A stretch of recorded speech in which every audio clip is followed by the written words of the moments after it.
नमस्कार दोस्तों, स्वागत है आपका फिर से एक नए वीडियो में।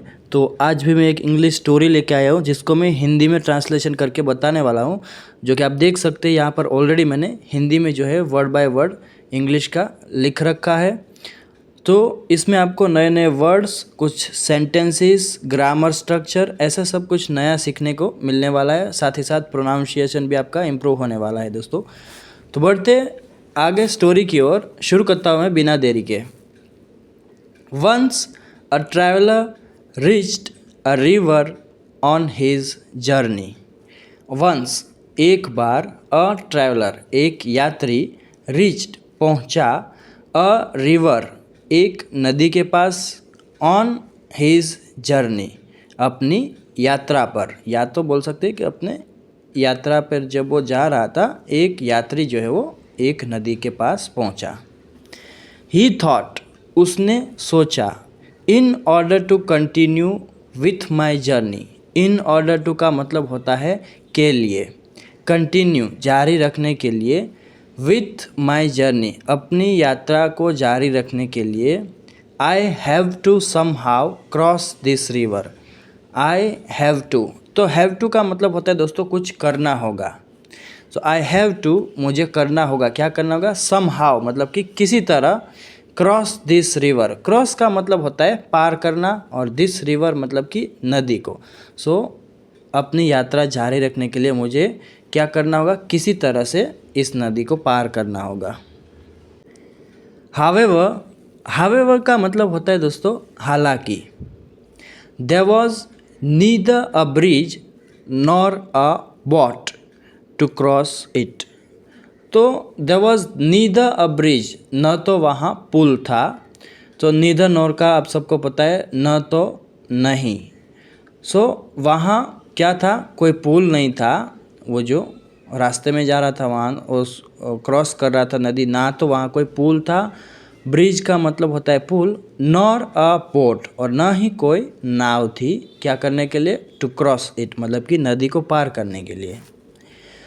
The traveller had an idea. यात्री के दिमाग में एक विचार आया। क्या विचार आया? एंड बिल्ट अ राफ्ट, और उसने क्या किया? बिल्ट, ये जो दोस्तों है वो बिल्ट है, वो बिल्ट का सेकंड फॉर्म है। बिल्ट मतलब कि बनाया। अ राफ्ट, राफ्ट क्या होता है दोस्तों? आप सब ने देखा होगा, बहुत से मूवीज़ में भी देखा होगा या तो वीडियोज़ में भी देखा होगा कि जो लकड़ियों से बनाया जाता है या तो घास से बनाया जाता है, जो तैरता है, उसके ऊपर इंसान बैठ सकता है और उसको नदी को पार करने के लिए या तो तैरने के लिए यूज़ किया जाता है। सो उसने एक बेड़ा बनाया। राफ्ट का मतलब होता है बेड़ा। विथ ग्रास और एंड ट्विग्स। सो उसने किस चीज़ से वो जो था बेड़ा बनाया? विथ ग्रास मतलब कि घास, और जो ट्विग्स मतलब कि जो पेड़ की छोटी छोटी टहनियाँ होती है ना, उससे दोनों को मिलके उसने क्या किया? एक बेड़ा बनाया नदी को पार करने के लिए। He used the raft to cross the river. He used उसने इस्तेमाल किया, द राफ्ट वो जो बेड़ा बनाया था उसको क्या करने के लिए? टू क्रॉस द रिवर मतलब कि नदी को पार करने के लिए उसने उस बेड़ा का इस्तेमाल किया।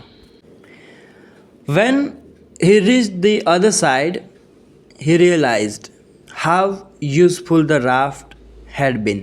When जब he reached वह पहुंचा, the other side दूसरी ओर पहुंचा, मतलब कि नदी को ऑलरेडी उसने क्रॉस करके दूसरी पार वो जो पहुंचा, he realized तो उसे एहसास हुआ। realized का मतलब होता है एहसास होना।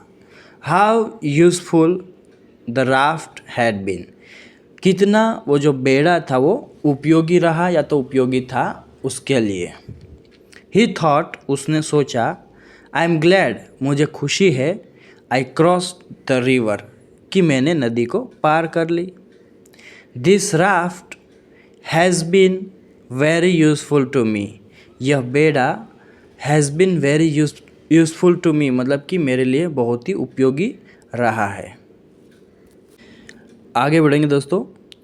Should I carry it along for the rest of my journey lest I should need it again. Should I carry it, क्या मुझे इसे साथ रखना चाहिए? For the rest of my journey मेरी बाकी की यात्रा के लिए, मतलब कि जो बची हुई अभी यात्रा है उसके लिए क्या मुझे इसे साथ में रखना चाहिए। लेस्ट, लेस्ट का मतलब होता है दोस्तों नहीं तो। आई शुड नीड इट अगेन, नहीं तो मुझे इसकी फिर से ज़रूरत पड़ सकती है भाई।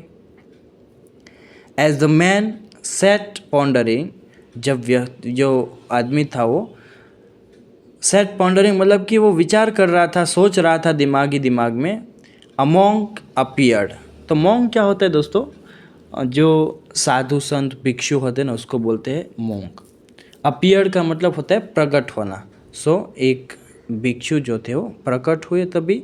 एंड रेड हिज माइंड, और उसने क्या किया, उसकी दिमाग को पढ़ लिया, या तो बोल सकते हैं जो वो सोच रहा था वो उसको पता चल गया, या तो बोल सकते हैं कि उसकी मन की बात उसने पढ़ ली। जो वो सोच रहा था वो सब जो मॉन्क आए उसने पढ़ लिया, उसके दिमाग में जो चल रहा था वो।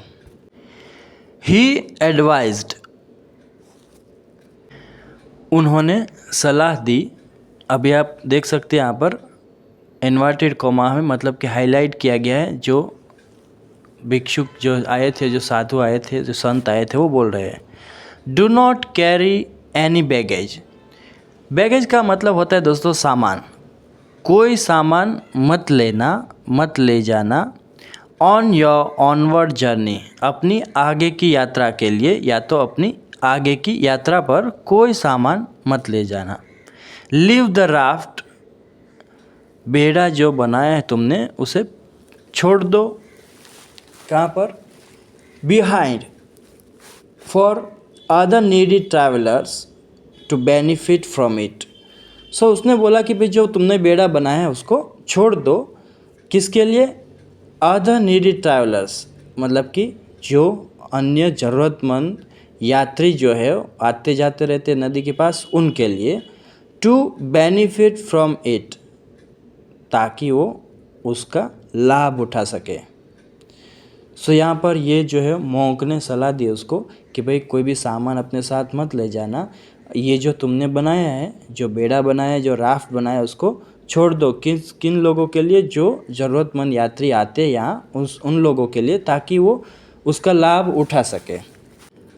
The traveller agreed and went his way, यात्री सहमत हो गया और अपने रास्ते चला गया। सो दोस्तों मोरल ऑफ द स्टोरी देखेंगे हम।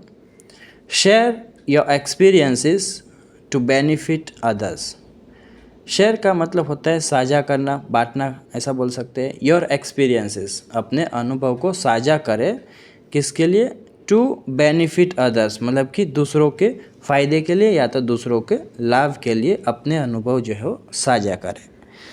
सो दोस्तों यहाँ पर ही अपनी स्टोरी ख़त्म होती है। आई होप आप सबको स्टोरी अच्छी लगेगी। अगर थोड़ी सी भी अच्छी लगे ज़रूर से दोस्तों लाइक कीजिए वीडियो को, चैनल पर नए तो ज़रूर से चैनल को सब्सक्राइब कीजिए, साथ ही साथ बेल आइकन बटन को प्रेस करें ताकि आने वाले नए वीडियो के आपके नोटिफिकेशन जो है मिलते रहे आप सबको। और अपने दोस्तों के साथ, फ्रेंड्स के साथ इसको ज़्यादा से ज़्यादा शेयर कीजिए ताकि उन लोगों को भी कुछ नया सीखने को मिले और नई स्टोरी भी जानने को मिले। मिलते हैं दोस्तों एक नए वीडियो में। Till then take care, keep learning, have fun.